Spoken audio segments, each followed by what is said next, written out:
Jadi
atau budak wanita. Yang pertama itu auratnya seorang lelaki mutlak, wal amatu dan budak wanita sesuatu di dalam sholat itu berbeda seperti antara pusar warabati dan lutut atau pinggul. Wa auratul hurrati adapun auratnya wanita merdeka sholat di dalam sholat yaitu jami'u badaniha semua badannya masih wal wajhi selain wajah wal kafaini dan dua telapak tangan. Wa auratul hurrati dan auratnya wanita merdeka wal amati dan budak wanita indah ajanibi bagi orang lain itu jami'ul badani seluruh badan. Wa indah maharimiha dan bagi mahramnya wa nisa'u dan sesama wanita itu mabena surati di antara pusar warabati dan lutut atau pinggul. Berikutnya adalah membahas tentang aurat. Jadi aurat itu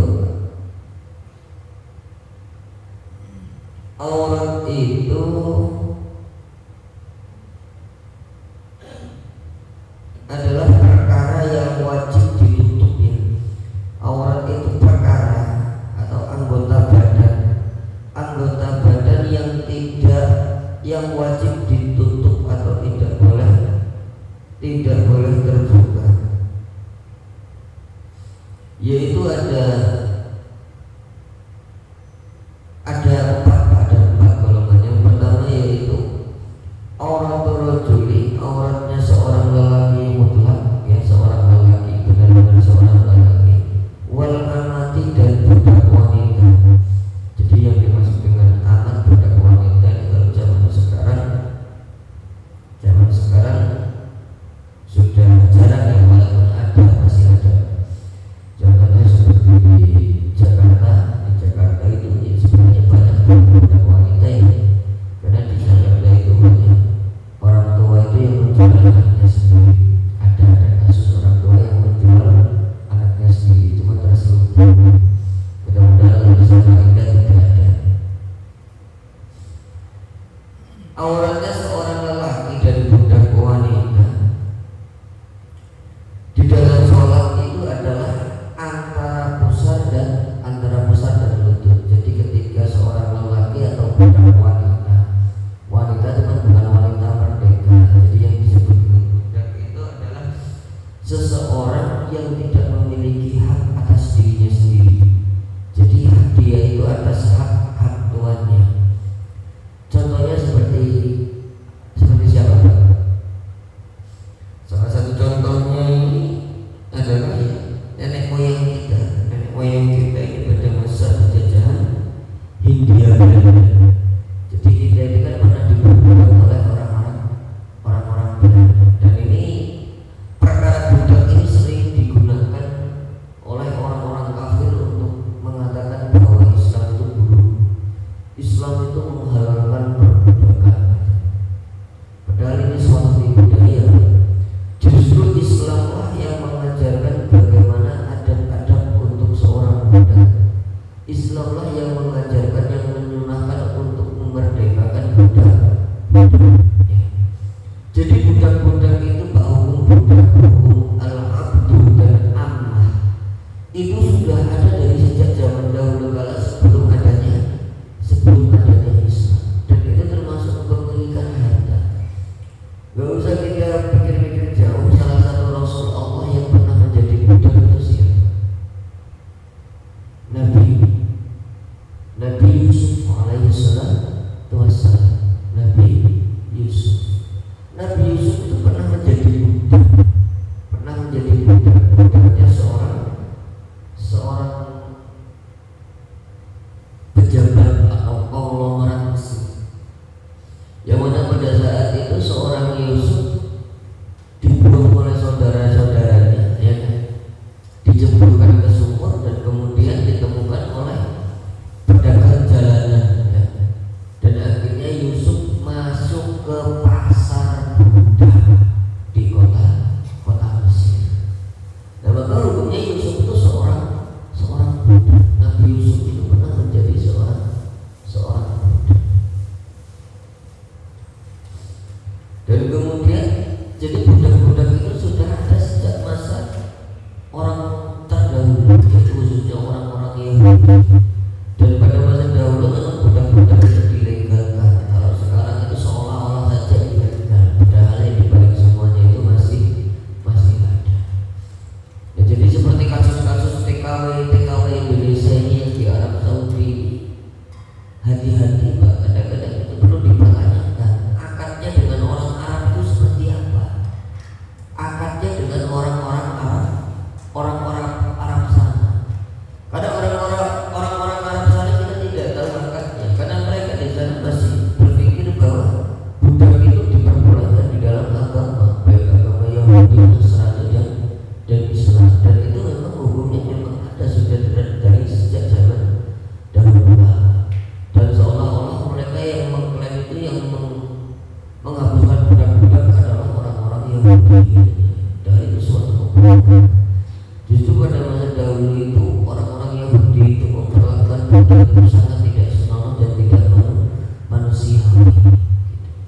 Jadi kalau hukum budak itu memang boleh Pak, boleh disetubuhi oleh majikannya, boleh disetubuhi oleh majikannya kalau budak wanita. Itu sejak dalam zaman dahulu kala seperti itu. Dan setelah datang Islam barulah suatu hukum terhadap budak, terhadap budak itu diajarkan di dalam Islam. Dan sunnah-sunnah memerdekakan budak itu disebarkan oleh Rasulullah, dan termasuk salah satu kewajiban bagi seorang muslim, bagi mereka yang terkena dam atau kafarat atau diat. Dan itu merupakan suatu langkah-langkah halus di dalam Islam untuk memerdekakan budak yang beriman. Jadi memerdekakan budak itu salah satu kewajiban bagi orang muslim, bagi mereka yang terkena kifarat atau terkena dam atau terkena diat di dalam hukum Islam. Nah, kalau kita ini yang TKW Indonesia ini yang akadnya itu di sana itu jual beli budak, orang Arab ini ya tahunya beli, kita ini beli budak gitu. Jadi kalau kita itu beli di sana dikirim ke Arab Saudi itu sama orang Arab itu dianggap kita ini budak, bukan karyawan, bukan pegawai gitu. Nah, kalau akadnya seperti itu orang Arab nggak sama, yang salah siapa? Yang salah pemerintah sama PJTKI-nya, sama PJTKI-nya kalau akadnya seperti itu. Jadi kalau mau jadi TKI atau TKW ke tanah Arab Saudi itu hati-hati. Itu kontrak apa namanya, akadnya kita di sana itu untuk jadi pekerja, karyawan atau budak. Kalau jadi budak kita bisa mati dijual sama mereka itu. Kita ini dijual gitu. Jadi hati-hati dalam memilih PJTKI, karena PJTKW itu banyak-banyak yang nakal dan banyak-banyak yang tidak bertanggung jawab dalam mengurus PJTKI.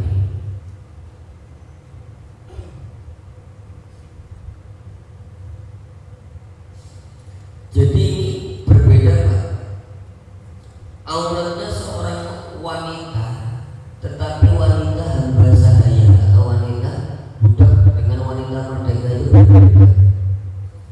Wanita budak atau hamba sahaya itu auratnya ketika melakukan sholat, ini khusus ketika melakukan sholat itu sama dengan aurat lelaki, yaitu baina surati dan warubati, di antara pusar dan lutut, dengan syarat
wanita yang merdeka, wanita merdeka ya seperti kita ini, bukan lagi wanita merdeka. Ketika melakukan sholat itu seluruh badan selain wajah dan telapak tangan.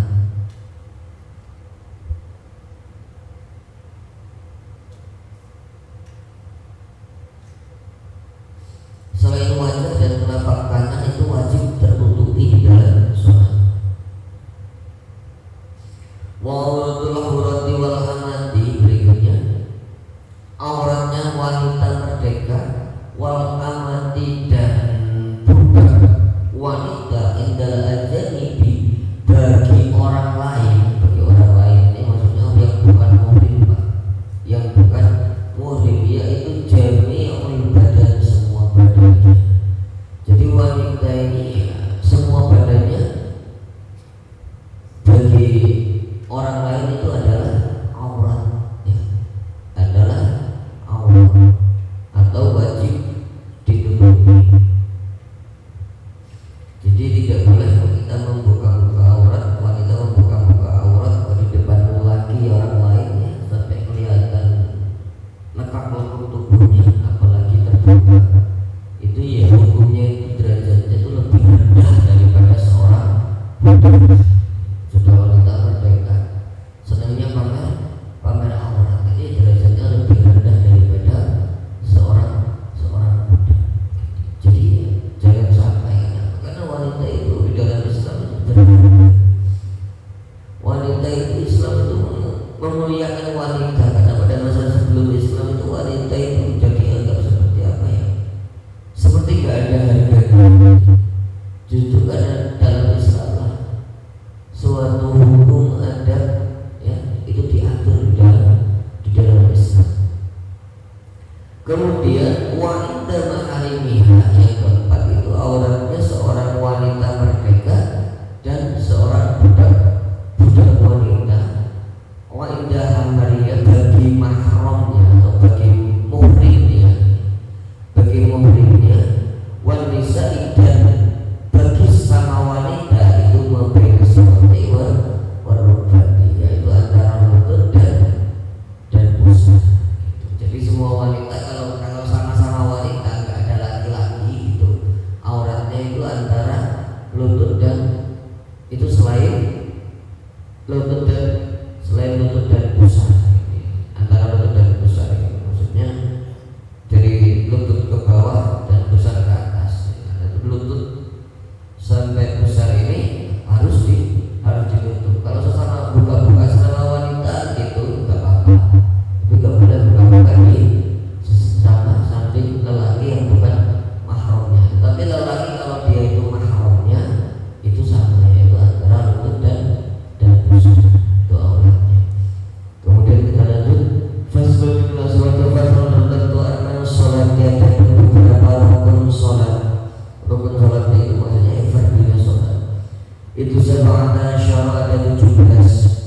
Seba'ata asyara ada 17, yaitu yang pertama al-awwalu, yang pertama yaitu an-niyatu, niyat. Asani yang kedua yaitu takbiratul ihram. Asani yang ketiga yaitu al-qiyamu alal qadiri, berdiri bagi yang mampu fil fardhi di dalam sholat fardhu. Rabi yang keempat yaitu qiraatul Fatihah, membaca Fatihah. Al-khamis yang kelima yaitu ar-ruku', sujud ruku', yaitu ruku' asadisu. Yang keenam yaitu at-tuma'ninah, fihi di dalam ruku' asabi'u. Yang ketujuh yaitu al-i'tidal, At-tamiyu yang kedelapan yaitu at-tuma'ninah, fihi di dalam i'tidal. At-tasi'u yang kesembilan yaitu as-sujudu, sujud marrataini, 2 kali. Al-ashir yang ke-10 yaitu at-tuma'ninah, fihi di dalam sujud. Al-hadi asyara yang ke-11 yaitu al-julusu, duduk baina sajdatain, di antara 2 sujud. Asani asyara yang ke-12 yaitu at-tuma'ninah, fihi di dalam julus. As-salisa asyara yang ke-13 yaitu at-tasyahhud al-akhir. Ar-rabi'u asyara yang ke-14 yaitu al-qunut, duduk fihi di dalam tasyahhud akhir.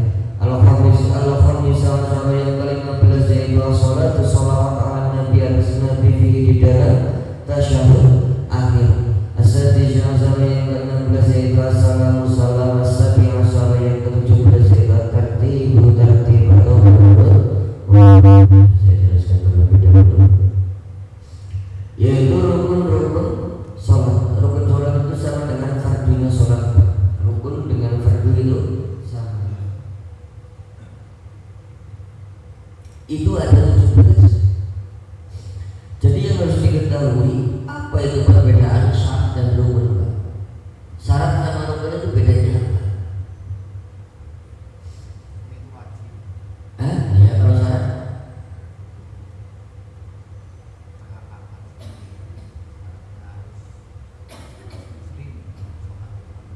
perbedaannya Pak, itu kan di dalamnya beberapa syaratnya. Perbedaannya secara pengertian. Jadi syarat dan rukun ini sama-sama hukumnya wajib Pak. Kalau tidak terpenuhi maka suatu ibadah tidak sah atau batal. Dua-duanya wajib. Perbedaannya apa? Kalau syarat itu adalah suatu perkara yang wajib terpenuhi ketika ia mau melaksanakan ibadah. Maksudnya sebelum melaksanakan ibadah hingga selesai ibadah. Tetapi kalau rukun adalah suatu perkara yang wajib yang harus terpenuhi ketika ia melaksanakan ibadah sampai selesai melakukan ibadah. Jadi rukun itu sama dengan perkara fardu atau tata cara. Syarat itu seorang melakukan itu sudah wajib Pak. Sebelum melakukannya itu sudah wajib terpenuhi kalau syarat. Tetapi kalau rukun itu wajib terpenuhi ketika sedang melaksanakan ibadah itu. Itu hukumnya wajib. Podo-podo wajib Pak. Dua-duanya wajib. Yang pertama yaitu rukunnya sholat, yaitu pertama itu niat. Niat itu hukumnya wajib. Kalau bahwa niat itu di hati Pak, ya. Niat itu di dalam hati. Jadi kalau mengucapkan niat ketika sholat ini pakai lisan, itu hukumnya cuma sunnah. Hukumnya sunnah. Yang wajib itu niat di dalam hati bersamaan dengan rukun yang kedua yaitu at-takbiratul ihram, bersama dengan takbiratul ihram. Kemudian rukun yang ketiga ini wajib terpenuhi. Qiyamu berdiri alal qadiri, atas atau bagi orang yang mampu fil fardhi di dalam sholat fardu. Ini menunjukkan rukun berdiri ini hanya wajib di dalam sholat fardu atau sholat wajib, yaitu sholat maghrib, isya, subuh, zuhur dan asar. Selain itu berdiri itu hukumnya gak wajib Pak. Kalau sholat sunnah mampu tidak mampu, ya mampu tidak mampu ia berdiri tetap boleh pakai sholat sambil ya. Kalau namanya malas saya mau cuma hanya sholat sunnah, ya itu boleh sambil duduk, boleh sah-sah saja walaupun kita mampu berdiri gitu. Kalau sholat sunnah, kalau sholat fardu kalau mampu berdiri wajib berdiri gitu. Bahkan kalau sholat sunnah pun sholat di atas unta, sholat di atas unta itu boleh duduk sambil mengemudi unta. Bismillahirrahmanirrahim. Alhamdulillahirrahmanirrahim. Allahu Akbar. Langsung tidak Bismillahirrahmanirrahim. Alhamdulillahirrahmanirrahim. Yang penting pertama kali, ya, yang penting pertama kali harus menghadap kiblat. Atau sholat sunnah itu sambil jalan itu boleh. Sholat sunnah itu sambil jalan itu boleh. Yang penting pertama kali pada saat takbiratul ihram itu wajib menghadap kiblat. Setelah itu melanjutkan perjalanan sambil sholat sunnah. Seumpamanya apa namanya sambil jalan gitu kan, lagi sholat sunnah. Nah kemudian ruku balik lagi menghadap kiblat, ya kan? Iktidal, kemudian sujud, kemudian berdiri lagi lanjutkan itu sambil jalan. Boleh hukum sholat sah gitu. Itu kalau menunjuk di dalam kitab Fathul Mu'in, ya. Di sini tidak dijelaskan, hanya saja dijelaskan bahwa berdiri itu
antara dua sujud.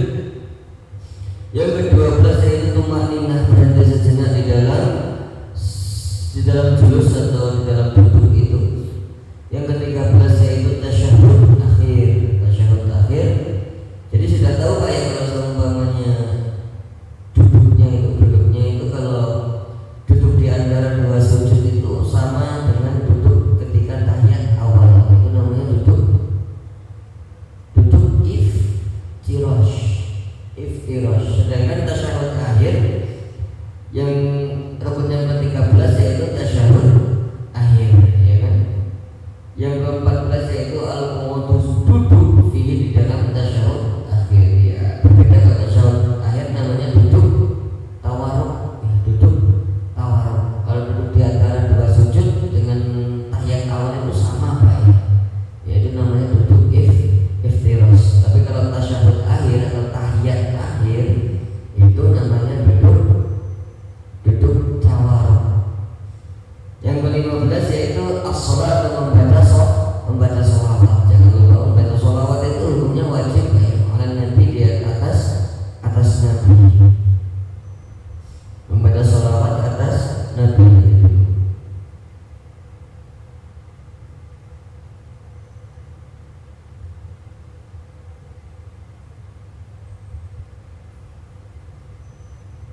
Iya, jadi yang dimaksud, saya jelaskan dulu. Yang dimaksud tasyahud akhir ini adalah duduk sebelum salam Pak ya. Nah, ada suatu bacaan yang wajib di dalam tasyahud akhir, yaitu bacaan tahiyat akhir. Jadi membaca tahiyat akhir itu hukumnya wajib.